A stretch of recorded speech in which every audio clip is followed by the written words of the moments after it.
Welcome, modern day mystics, fellow truth seekers, James and Justin back again. And today we have a special interview for you with TikTok sensation YAMSOX.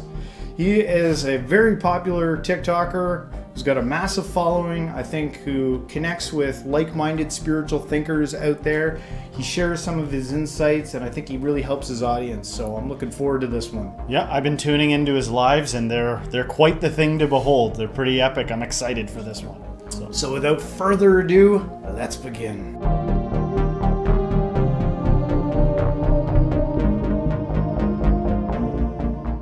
So Yam, welcome to the show. It is great to have you. Thanks so much for being with us today. I guess we got to send a shout out to Sky Guardian, who kind of got us connected. So thanks, Sky Guardian, for that. But I've been watching your show. I see that you help a lot of people online with their spiritual journeys. You create a community of like-minded thinkers and bring people together.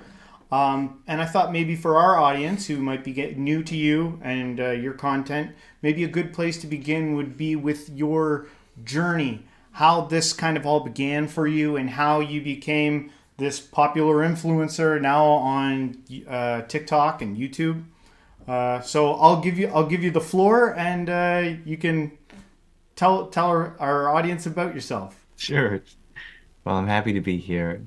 Thank you so much for having me on. How can one put a specific moment on this journey? I always say that just being born into this universe, naturally you have to wonder why. What's going on? Black holes, supernova, Big Bang, life, evolution, all of it. It's just so amazing. I have to start to wonder what it all means. I was very naturally drawn towards it. When I was younger, my parents didn't really give me a religion or my own little path. They said, find it for yourself, whatever makes you happy. And for me at the time, I found that science was a beautiful path to discover the nature of reality. So I went to university studying theoretical physics. And whilst in my dormitory, pondering about,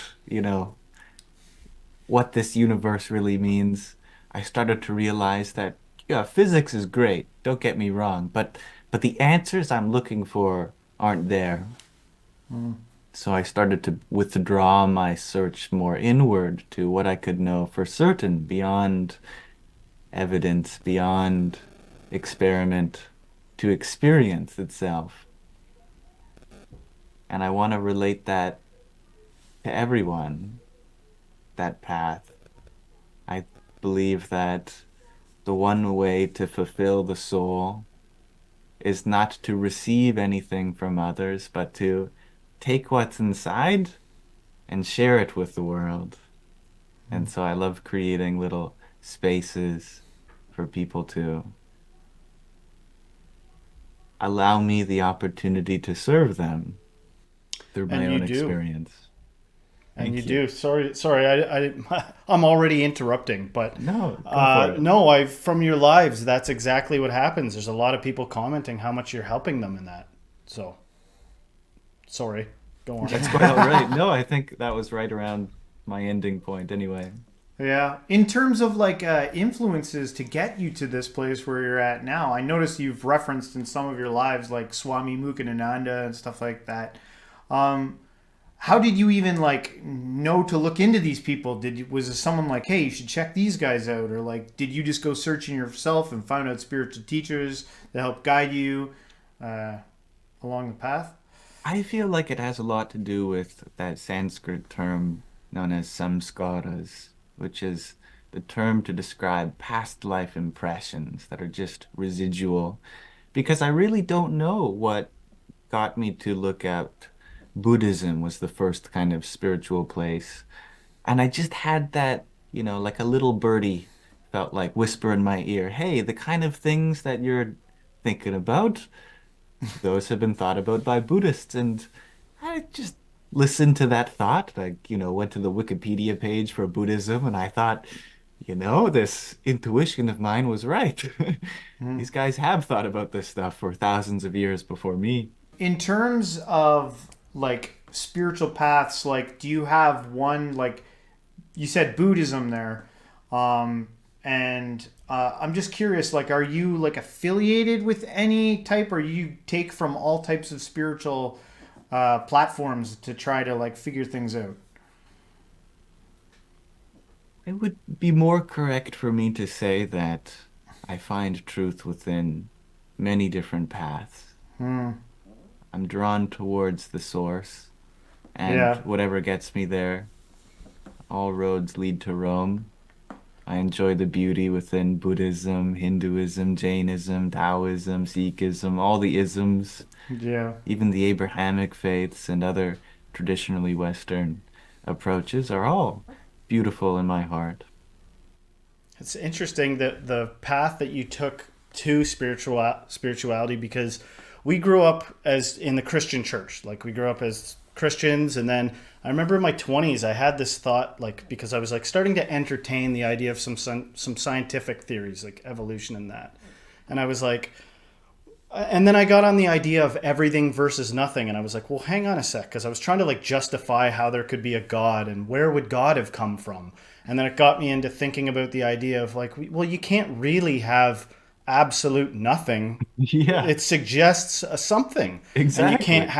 you can't even have a something without the suggestion, obviously, of nothing. And so they behold everything. Big And Bang. yeah, and I was watching one of your lives, and you said something similar, and I was all like hee hee and giddy that somebody that's like seems awakened was saying something similar to the same thing I thought of, right? And you even gave some good advice to somebody on one of them. They were asking, where should I start? What book should I start at? And you were like, start with an empty book and start getting that. People say sometimes the truth's within you. Get it out. Start getting it out somehow. That truth that's Yeah, in you. How is it supposed to come out? right? You know, there's They tons say of go scriptures. within, Yeah, but yeah, what does it really mean to go within? It's all relative. Take what's within and pull it out. yeah. Yeah. I heard you talking about spirituality kind of as like, and correct me if I'm wrong here, I don't want to put words in your mouth, but as kind of like a practice of letting go. Mhm. I guess maybe my question is, what are they, what are we letting go of? This is a question that Arjuna asks Krishna in the Bhagavad Gita. He says, I hear all these wise men telling us to let go. You'll find the truth. Does this mean my possessions, my relationships, my duty, my job, my material? No, no, no. True renunciation it's a subtle shift in how you identify. Instead of identifying with what you have, identify instead with your actions themselves and let go to the outcomes that they produce.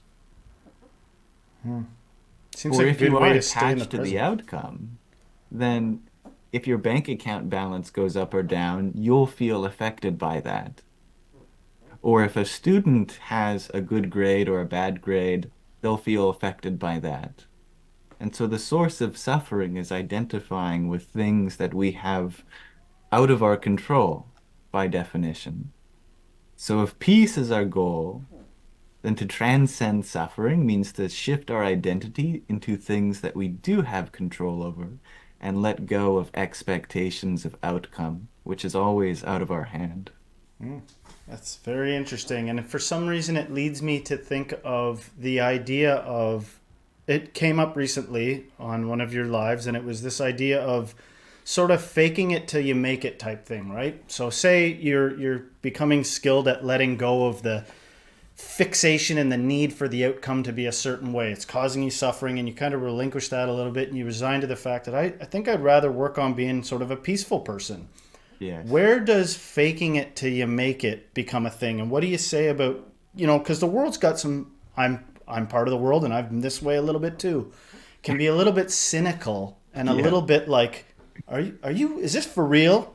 To what level is this a trick? To what level is this performative? Mm. Not to be insulting, because I've watched Of pretty course. closely and I dig what you're doing, but I'm saying, would it be sincere and not cringy for somebody to all of a sudden decide I'm gonna start being spiritual and peaceful, damn it, and so I'm gonna start behaving that way and speaking peacefully, and then that will prime me and it'll become a genuine how I feel one day. I hope that Yeah, made sense. I hope that wasn't I insulting. get that. Yeah, See, there's lots of things that we have to first fake until we make. For yeah, example, when we want to fall asleep at night, we have to first pretend to be asleep, and then that cues the body into shutting down our uh, yeah. Good point. voluntary nervous system. You don't just wait around, okay, when is sleep gonna come?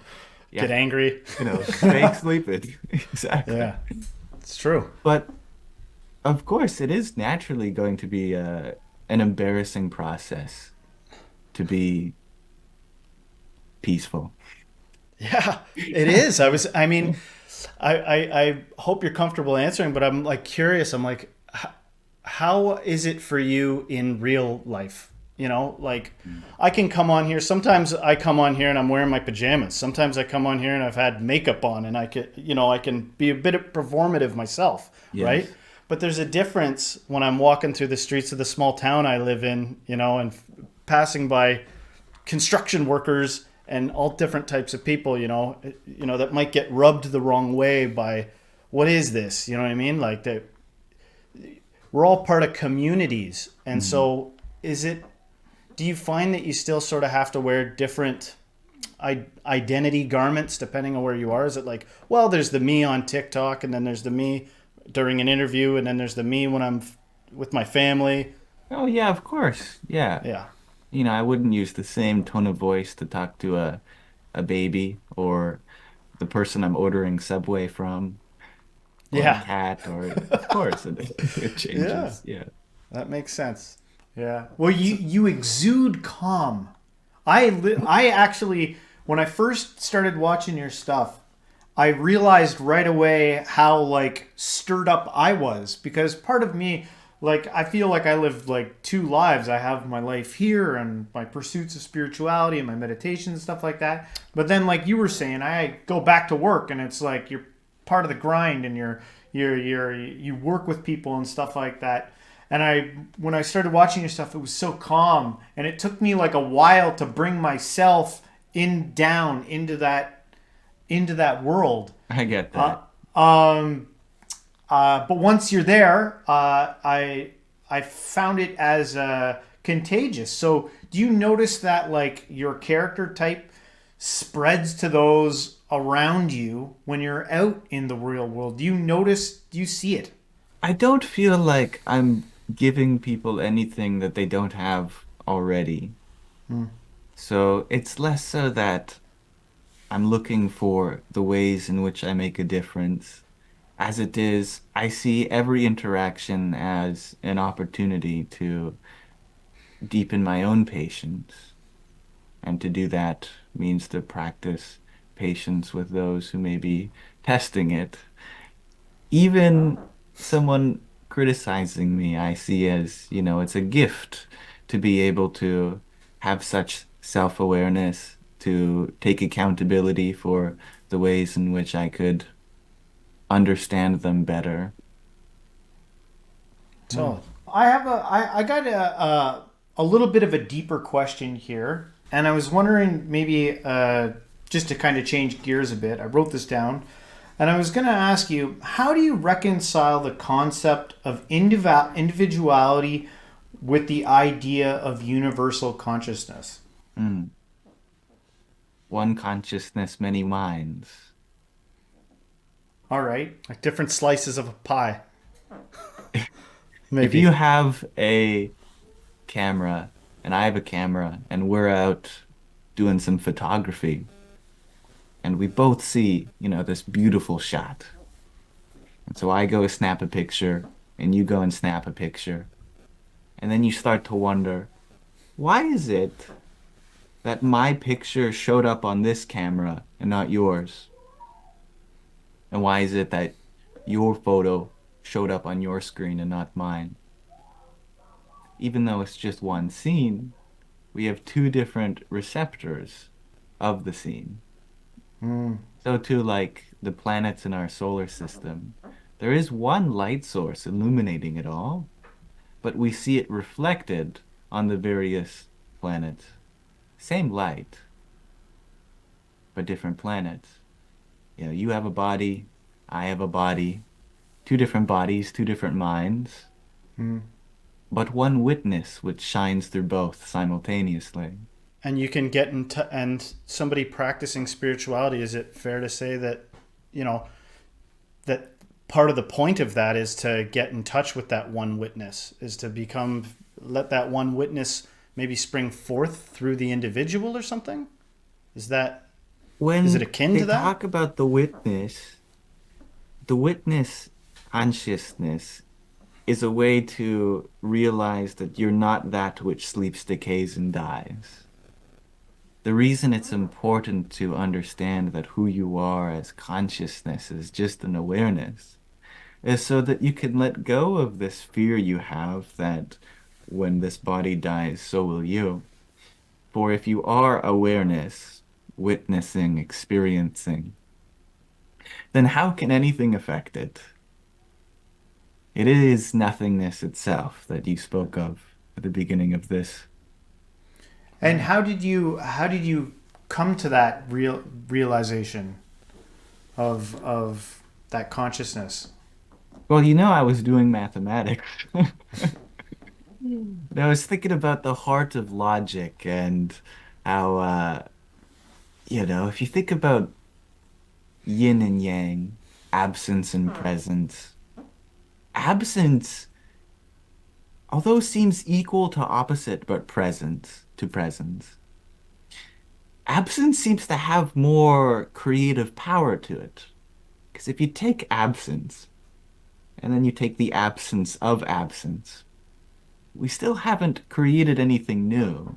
We're just using what we have and applying it to itself. Maybe this is akin to the beginning of the time. We have nothingness, but it's so nothing that it's not even nothing. Well, then that must create something. And of course, the mind starts to make all these connections like this nothingness is a lot like God. From his own image, from the very vacuity of his soul, everything arises. But so too, awareness sounds a lot like nothingness as this container of the totality of your experience. And within that, one of the biggest patterns, I remember there was a point in my life where I was essentially walking around listing polarized things. I'd be like day, night, up, down, good, bad, male. Everything's an opposite. Like I just Right. was regarding that, right? And so you can work that all the way down to the most binary Mhm. thing, and of course all the gray area between. But with every spot in between, you can scale that out in infinite directions both ways. So why do you think, if the truth, if the heart of the matter is this, fundamental truth or fundamental nothing that maybe can't even really be spoken about, why is there so much competition among religions? Like, part of the thing that we do here is try to bridge some gaps and say, like, look at the similarities between these things, and a lot of them seem to be saying the same thing. What's Hmm. with all this competition among religion? Can you speak on that? I would say that the fundamental problem is just that we are a species with amnesia, and things that used to be out of goodwill, future generations forget that. For example, when it comes to having a spiritual master, they offer you the ability to serve them for your own purification, like the fanning of the bay leaf, like the massaging of the feet. But if someone who's not in understanding of that this is actually an offering to you and not to the teacher, they might see it as, oh, well, this sounds like something that's expected, like we're supposed to, because this is an authority figure. And then if we have generations that slowly lose touch with this, suddenly the hierarchy of that faith becomes authoritarian, when in the first place, these traditions were supposed to be voluntary rather than out of some expectation. That makes so much sense Yeah. if people could get in touch with like honesty, really. Yeah. You know, if there was no, you And the know, pressure to like a lot of these faiths, like you're talking about, like people are born into them, and like you said, there's an expectation, like, oh, you'll follow in my shoes, right? And then it becomes, and we do get a lot of that on our show. People talk like that resounds. It comes out of them like, uh, in order to be, in right standing with God, you have to do it the way I do it or the way my people do it. Seems to be, and so, but there's many ways, right? And so, It's out of a limited kind of love, the same way that someone born in LA might have a love for the LA Dodgers, but only because that's where they've been brought up. And they experience love with that particular team because, their father taught them that this is how we experience our father-son bonding time, sitting in front of the television, cheering on the LA Dodgers and jokingly mocking the other teams. But sometimes that joke can take on a serious tone, and we might yeah. forget that it wasn't about making fun of the other teams. It was just out of the love you had for your team. And it's always been out of love, but if we limit it, then that can seem like hatred relative to other paths. People may Sometimes, say that they love their path so much. I want you to follow it too, but that mm, comes as an expectation that theirs is the right way. and sometimes you can kind of foresee the future result of that. You know, and maybe you like. I feel like in the past it'll be like, guys, take it easy. Let's not like get too carried away with making fun of the other people because this get ugly down the road. You know what I yeah. mean? But then you don't want to be a wet blanket. Sometimes you just gotta let things be and play out, I guess. Yeah. Um, You seem pretty young. Are we witnessing the birth of like the next big spiritual guru, or what's like? Well, I hope not. No. So what are the plans like?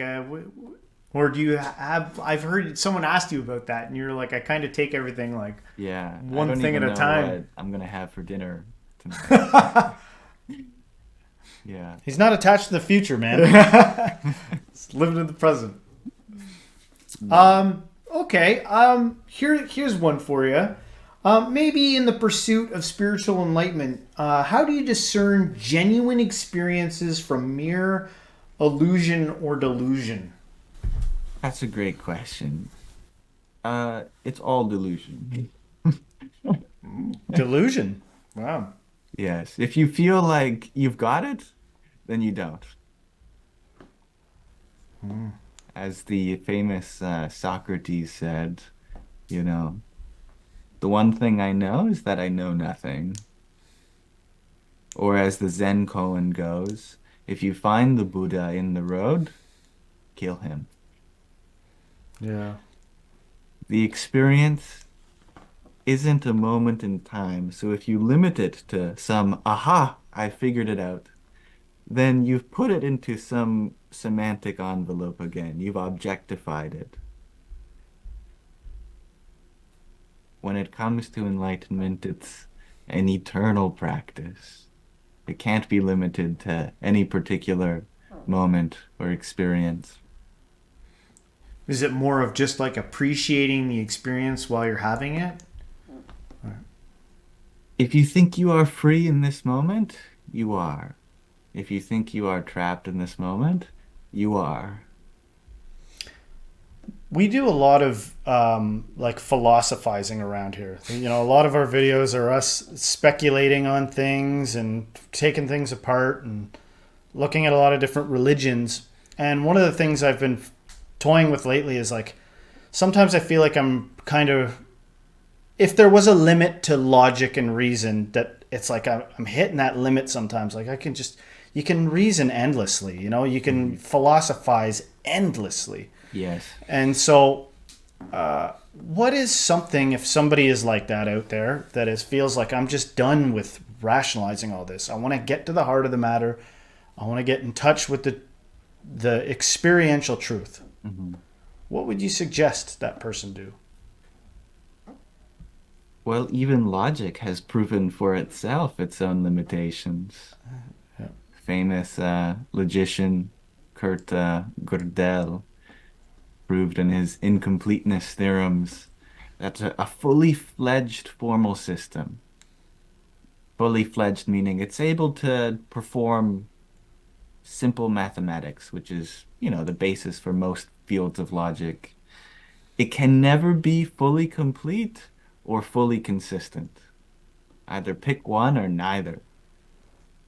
True consistency and completion is impossible. Consistency, of course, meaning that, you know, you'll arrive at one conclusion for every question, and completion meaning that you'll arrive to some conclusion at all with every question. So there has to be some compromise with our own logical systems.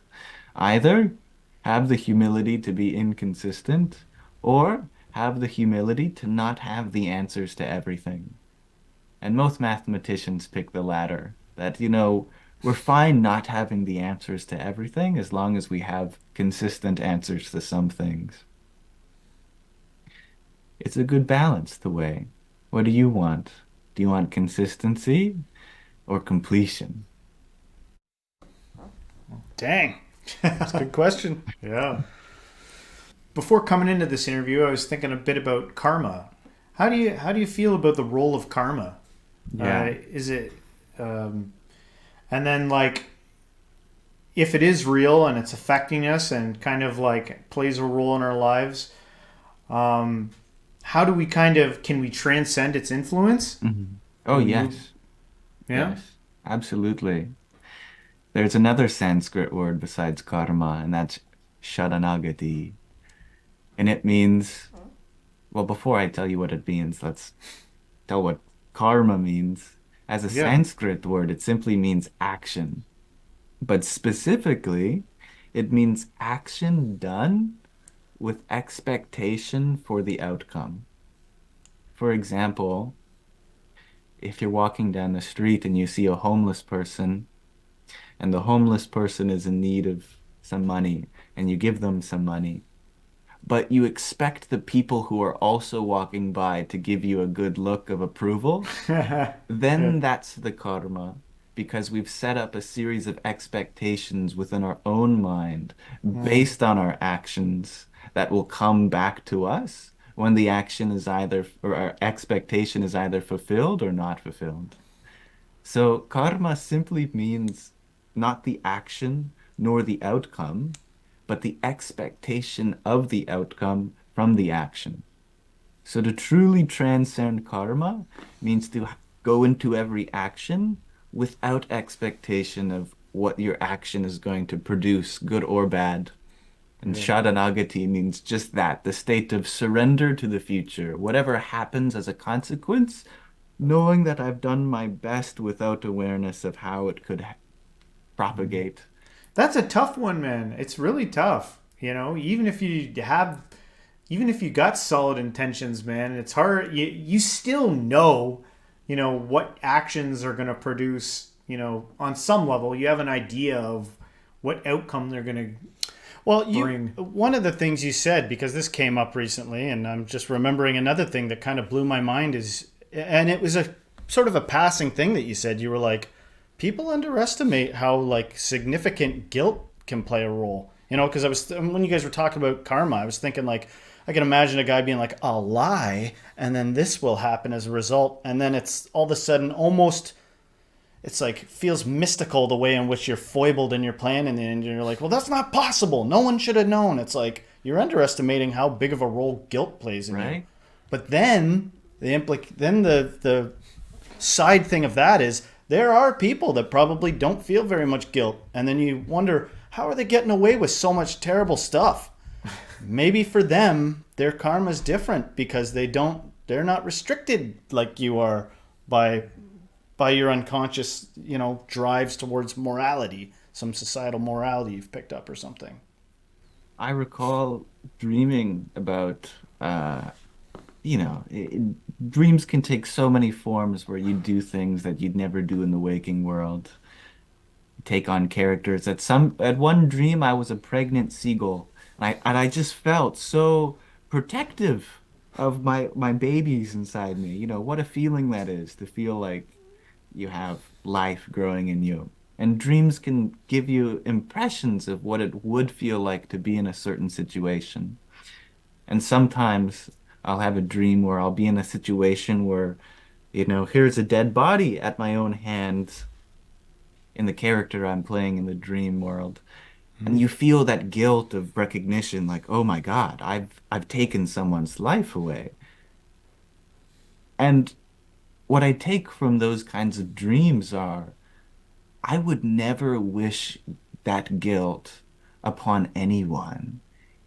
Even if someone took away the life of someone who was dear to me, just knowing what it felt like in that dream, that pure guilt, I wouldn't even wish that on them, even if it was my own mother. I believe that that guilt is the most powerful form that karma can take. It's within you, and you can never externalize that. You may repress it for some time, but at some point, it'll come up. I feel like oftentimes when you see people that are not as sensitive as you are in that regard, where they're sort of like justice oriented, like I want to see the bad guy suffer. It seems to me like that's a huge issue of projection. That's like a big thing of, you know, and I'm not trying to dismiss people that are seeking justice. Like I'm a human being. I've been there where it's you want your enemy to get their comeuppance. Of But I think course. if you think about it hard enough, you realize a lot of that is projecting something dark within yourself on somebody else. It's like, why wouldn't you want them to reform? Why wouldn't you Yeah. want them to get their life together and sin no more? Instead, it's, you know, I need them to feel pain about this. I get the idea sometimes that that's got to do with projection. And you know, that's such a high level understanding that I wouldn't expect most people to come to that. I wouldn't judge those who haven't come to that realization. Good for you. That's a high level understanding too. Is going. I wouldn't even judge them for not being there. Yeah. I wanted to ask you. Do you mind? You told a very interesting story recently involving an audio book, and you were in university, and you'd finished up an audio book, and it involves just a cool twist at the end of it regarding a bench. Yeah, Do you mind telling that story again? I I'd be thought it was so happy neat. to. I was in between my breaks at class, in between those two courses, there'd be a 1 hour gap sometimes that I'd go to Finnerty Gardens at the University of Victoria, which is beautiful little gardens with bamboos and ponds and so many wonderful flowers. I'd sit on this bench that overlooked one of the ponds with bamboo on the other side and stepping stones across the pond. And I just listened to the audiobook of The Autobiography of a Yogi by Paramahansa Yogananda. And fun fact, that book was the only book on Steve Jobs' iPad, I believe. It's a very powerful book that brought a lot of spiritual wisdom from India to the West. And Paramahansa Yogananda was such an influence on my spiritual journey. And so I listened to a chapter of his book at a time. And at the end of the year, when I, finally listened to the final chapter, and I stood up from the bench as always, I turned around and I finally read the plaque that the bench was dedicated to. And for the first time in my life, I dropped my knees and pranamed to the bench because it was dedicated to Paramahansa Yogananda Oh, himself. jeez. Well, So mystical stuff happens. yeah, yeah. That's amazing. Yeah, that's cool. Yeah. Thank you for reciting that. I thought it was so neat. And, you know, sometimes I feel like people are thirsting for a little bit of the. Sometimes it's hard for people to see the miracles going on around them. And it's just nice to have a good story, that people can actually, chew on for a little bit. It is. Yeah, sometimes we need the universe to interact with us a little more directly. Oh, yeah. Is there? This is probably. I don't know if this is a bad question, but I sometimes wonder within spirituality and all the stuff that we look at. Is there any type of a path that the true you stays consistently? Like, are we growing? Are we evolving? Like the as like I don't know, whatever part of us is eternal, and like is there things that are growing and learning, or are we digressing and it's just wherever reality wants us to be, that's where we're going to be? Or is there any evolution to all this? Well, the Vedic scriptures talk about this huge timeline for humanity on the order of literally trillions of years. They've got it all mapped out, even beyond that. And the cycle that we're in now, according to that cosmology, is known as the Kali Yuga. And it's supposed to have started 5,160 years ago, which is around the time of the Bronze Age collapse, where archaeologists have noticed that there used to be civilizations that spanned miles and miles, but around 5,000 years ago, all these civilizations just spontaneously collapsed into, nomadic societies. And the Vedas tell us that this is something that happens every so many hundred millions of years where a civilization arises. And then through that high society, eventually expectations come and they start dropping. And we're in the darkest part of that, and it will continue to drop for another so many millions of years until there has to be some huge spiritual reform to lift our spirit back up. But it's not a bad thing that society is becoming more individualistic. It's part of the cosmic play. It's also an opportunity for us to be in even more sincere service to those around us. The more people are in need of help, the more we feel like we are helping when we do. That's all for our own benefit. What do you think AI's role plays in all this? Of course, people are afraid of the idea that it will cause us to lose our perception of what's real and what's not.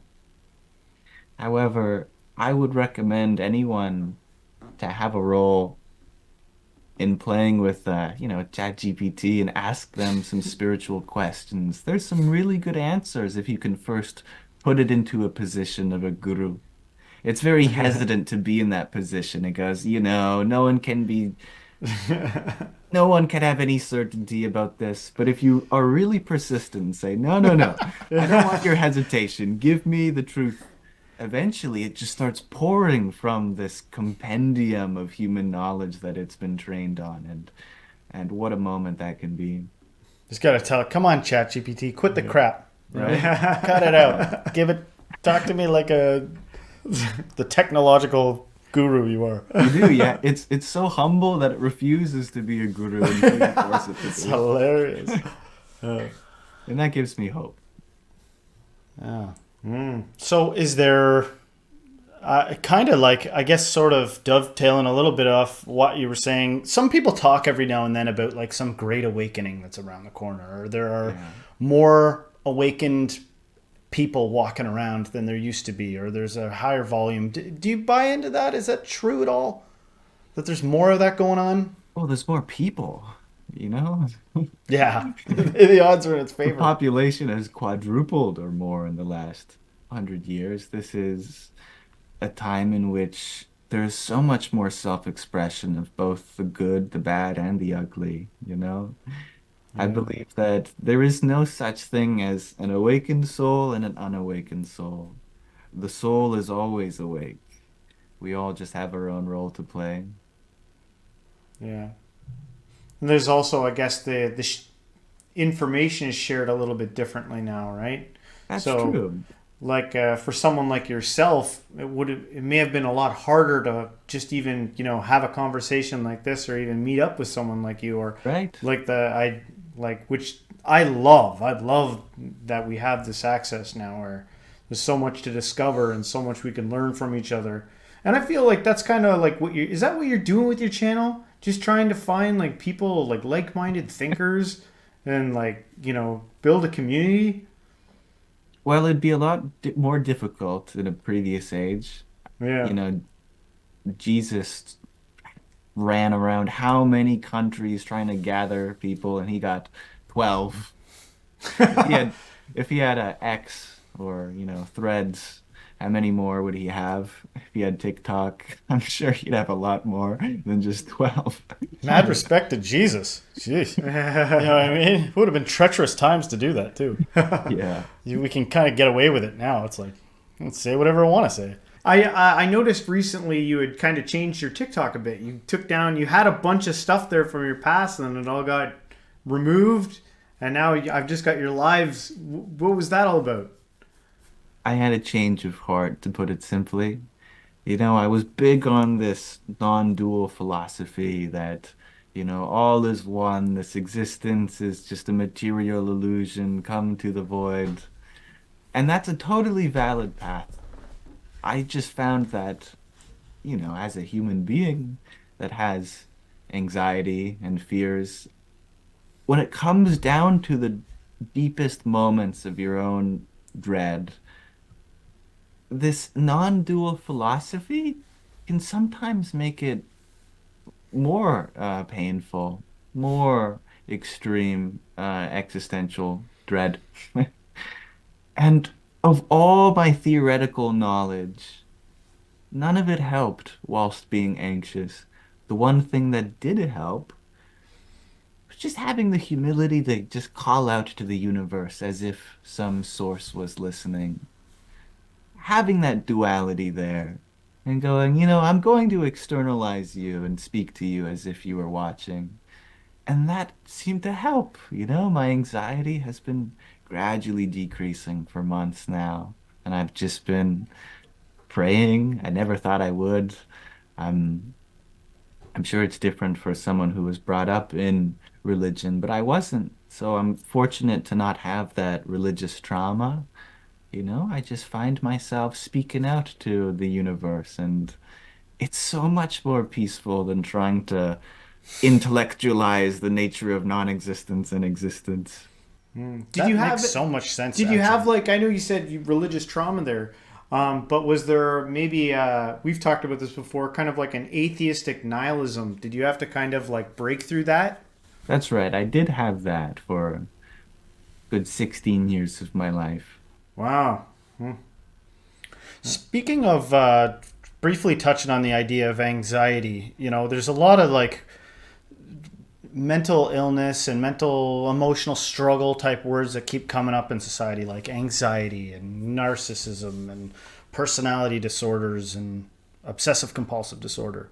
Is there sort of maybe I'm being a little bit presumptuous here, but is there just a general approach that you would take if some, other than the safe one, which is talk to your doctor and get some medicine? It's from a Of spiritual course.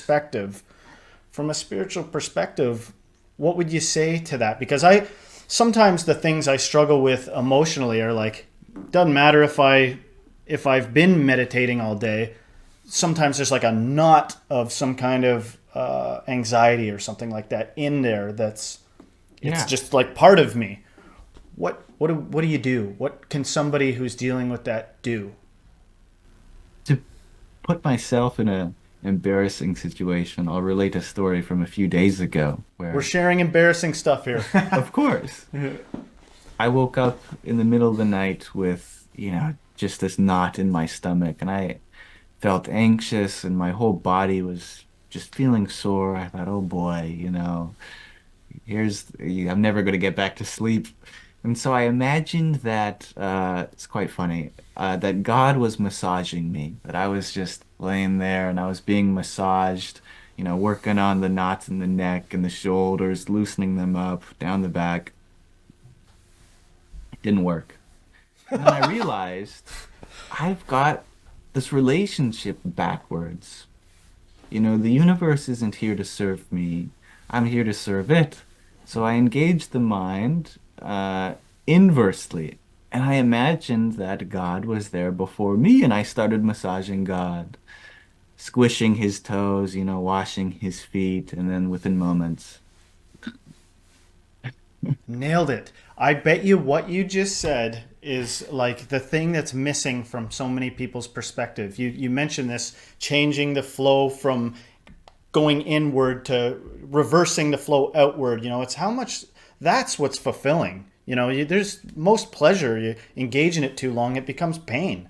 It's yeah. you have to reverse the flow outward and see what service you can be just for novelty and interesting sake. I was all excited when you were telling that story about using your imagination to. I'm going to imagine God massaging my shoulders because I do similar practices. I escape into my imagination often when I'm having like a bout of anxiety. I'll go inward, and I'm ashamed to say it works like gangbusters. I imagine getting exactly what I want, and then I pass out. And I guess that makes me profoundly selfish, maybe. But but intuitively, there's something that makes sense about this idea of the. It's more sustainable. It seems like a deeper fulfillment, actually, and not so superficial to start shifting your focus to how you can be of service. You notice the mind is a service faculty.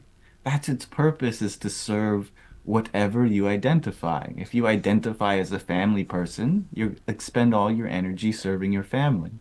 If you identify as, a U.S. citizen, you'll be serving your country. If you identify as uh, Yeah. what is here in front of you, of course, you'll naturally want to serve that. If you identify with your senses, you'll be serving the senses. The mind loves to be active, actively engaged in whatever it can serve, depending on your identity. So you're just walking around in the world, running into people, identifying as things. Exactly. Yeah. I was wondering if you could talk about peace for a bit. If you could just, like, I don't know, whatever even comes to your mind about peace, what it is, how you acquire it, Mhm. is it something worth pursuing? Peace is like the background layer. If we misinterpret it as something that comes and goes, then of course we'll always be chasing an illusion. Like when it's sunny out and a cloud passes by, maybe a lot of clouds begin to come, so many clouds that actually the sky begins to look gray, and the cutouts of the clouds begin to look like a new kind of cloud. You go, hey, I can see the blue sky behind. Kind of looks like there's just a blue cloud there, and the rest of the sky is gray. And that's the same thing with peace, is that we see an opening in our emotions and we confuse the opening like an illusion for having a form itself. And you say, oh, that's the emotion of peace. It's coming and going. But we're really just seeing a crack. And within the crack, the background layer itself is peace, not some emotion that comes and goes. All other emotions exist on top of peace. To find peace doesn't mean to find it and then fill it. It means to let go of the things on top, or to just have an understanding that it's there. In the same way that on a cloudy day, you wouldn't be going, oh, I miss the sun, when you understand that it's still there. It's just behind the clouds. It hasn't spawned out of existence. There's just something covering it. That's all. And it's always there. It's always there to sort of notice, I guess, unless maybe you're in serious suffering with a lot of distraction or something like that. Yeah. Of course, yeah. But it seems like a way to get at some of that is I harp a lot on here. I'm sort of a moralist, and I don't even like moralizers, but I moralize a lot about honesty because, truth, first of all, it seems like sort of a slippery thing. It seems like, well, what is even true? What do you mean? Who's truth? What do you mean by truth? But it seems like so much suffering happens from misunderstandings. And I see so much benefit from people being as authentic as they possibly can, even if it's a little bit uncomfortable in the short term. Like when I was a teenager, have skipped so many problems just by being like, I'm uncomfortable. Like just being a little more real about what's going on. Absolutely. But how would you have come to this higher understanding now without going through that yourself? Exactly. Exactly. And so one of the things we talk about on here sometimes is, don't you just kind of hope that in the end, or to whatever comes next, it's just better than this, and then it gets better after that, and then better, that it was a culmination of all the lessons we learned here towards something that's maybe better, and then it's just going in some sort of positive direction, I suppose. I have an idea of, like, to me it just seems like it sucks if that we don't learn from the experience that we have, that we forget everything, and then it's like, oh, like you're reincarnated and you do it all over again, but you didn't learn anything. It's like, I don't know, for me, I hope there's some type of, like, you're getting something, even if the whole life experience was terrible, at least you learned something so that the next one's not so bad. Nope, you get amnesia. Taking our awareness to another point in time is better than this. If we feel like the next moment has to make up for this moment, then that implies that we see what's happening now as an obstacle to overcome, rather than the destination itself. But to ease your worry, Krishna says in the Bhagavad Gita to Arjuna, who's inquiring, he says, what happens to someone who practices some spirituality and then gives it up? What happens to them in their next life? And Krishna all dramatically says, if someone practices even a little bit of spirituality and gives it up in their next life, I will ensure that they're born into a lovely family who will continue to develop their spiritual abilities just where they left off. Yeah, that's So a there sweet is no deal. lost progress. Yeah, that is a word of encouragement too, and it kind of goes along with the other thing that you were saying about consider your meditations a continuation from your last one. Man, that's one that I think would take a lot of pressure off some people that are struggle with meditation. If they consider, listen, if you do 30 seconds this time, and then you do 2 minutes next time, or whatever, just it's one continuous meditation that you're building on. I think Right? that could be a huge help. If you've meditated just a little bit every so often, maybe it totals to how many hours, and you feel like it's not worth meditating for 5 seconds, well, remember, you're how many hours into meditation, not 5 seconds, Yeah. or Yeah. perhaps how many years into meditation. It's all a continuation. You were saying that you kind of take it with you. Someone was asking you, like, what's your practice like, or what do you do? And you were more like, now I kind of just, whatever I do, it's a part of my meditation. What do you mean by that? It's something I picked up from Dzogchen Buddhism, that we have these mental boundaries of I start meditating now and then I'm done meditating. But why do these boundaries exist? Shouldn't the goal to dissolve these boundaries so that you exist in a constant meditation? That way, you're Yeah. meditating while you do the dishes, while you drive the car, while you're sleeping. There's like this big reversal reveal, it seems like sometimes. Like a couple of things have dawned on me, like, because I think about the way Osho used to talk about meditation, and sometimes he would flat out seem like a little bit like judgy or contemptuous of his followers. He'd be like, you guys are just, I give you this stuff to do to distract you. Once you're enlightened, you're never not meditating. It's not a Yeah. practice. I'm meditating all the time. And I feel like I've gotten sort of at least kind of glimpses of the understanding of that way of thinking. Like, no, I don't have to go practice meditation. I flip the switch and now my life is meditating. That makes some intuitive sense to me. And I also feel sometimes that for people that, you know, seem seem to carry a little more peace, a little more wisdom with them, like they're awakened or something.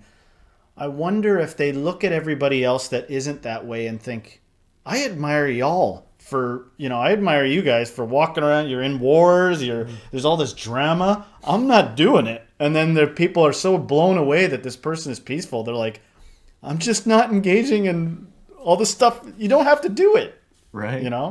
if it's sort of more like that sometimes, because people come, I see them come to you with all these questions like a guru. They're asking you. It's the same type of format, and you seem at ease and they seem distraught. You seem at ease and they're like got all these issues. It's, you know, I'm reminded of a quote from the autobiography of a yogi where Yogananda's a bit younger and he had gone into this great sage's house. And they were talking about the idea of renunciation. And those who renounce more are higher in their spiritual practice. If you renounce $5 here and there, you're still pretty worldly. If you renounce your whole household and you become a nomad, well, that's a big renunciation. If you renounce even eating and you just want to meditate and absorb the nutrients from the air, whatever, that's not saying that's Yeah. possible, but that's, huge renunciation. But then this guru said, what if you renounce spirituality as a whole? Aren't you the greatest renunciant because you let go of peace itself? And everybody lost their minds. Yes. But I feel like that's like somewhere where people sort of arrive at, because in the beginning people are like, look, guru, just give me some shapes to pretzel myself into. Tell me some steps I can take. You know what I mean? Yes. But it's like, just friggin' renounce even the spirituality eventually. It's got to be frustrating. Do you happen to see yourself as like a guru at all? Because there's a little bit of, I don't want to put you in a hot spot, but do you see, how do I say it? Like, does this path, does Yam's path end up somewhere where you could, do you think that you'll be helping people for a long time yet? In a teaching sort of position? Well, I certainly can't control the way that people look up to me. And I'm starting to understand why that some gurus say that, the true guru will never admit to being your guru because they are always a seeker. But I also genuinely just want to be a seeker. It's so much more fulfilling to see myself at the bottom because then I have so much higher to climb. If I Yeah. feel like I'm at the top of Yeah. anything, and it's like, well, now what? Yeah, and I wrote a question down of like, do gurus, because for some reason in my weird anticipation for this, I was like, have my own, things have changed even since talking to you. But I was gonna say, is it common for gurus to seek guidance of like higher up gurus? Right? Is there somebody that you look to? But obviously you do, because you cite that book of I wish I could remember his name. Yes, Swami Mukundananda. Right. Yeah. So that kind of answers that question. How about this one? What does a pack of gurus do in a room when no one's looking? Are they the same? Do you think they're the same, or are they? Quick, cut the crap. We can be normal now. Yeah, I wonder. But well, you have just to kind of spin off all this talk about gurus and stuff. You have a giant platform on TikTok, but let's for fun expand it and pretend that for a moment in time, everyone who's on social media had their phone out and you were given a moment to talk to them. What would you say? Like, with the opportunity to speak to a giant swath of people, Yeah. what would you say? I'd probably crack a joke. I think if I could have Nice. that many people laughing at once, how much joy would that bring to the world? That's right. You are a guru. You're either a stand-up comedian or a guru. No, that's good. That's good. Well, I wanna thank you so much for coming on the show with us and spending this time and just answering some of our questions here. I guess for the last thing here, I was wondering, maybe you could let our audience know where they can find you and maybe what you got going on, and any last words. Well, I can give you my link to my link tree, which maybe you can put wherever. That has everything that I'm up to. Yes. The biggest thing that I'm doing right now is just live streaming every day. And I look Yeah. forward to newer and bigger projects, but at the moment you can guarantee to see me once a day doing a little Q&A session. And they are epic live streams. Yeah, they're great. It's quite the thing. Well, thank you, Yam, so much for joining us and being on the show. It was a pleasure. It was awesome. God bless, and take care. Much appreciated, my friends.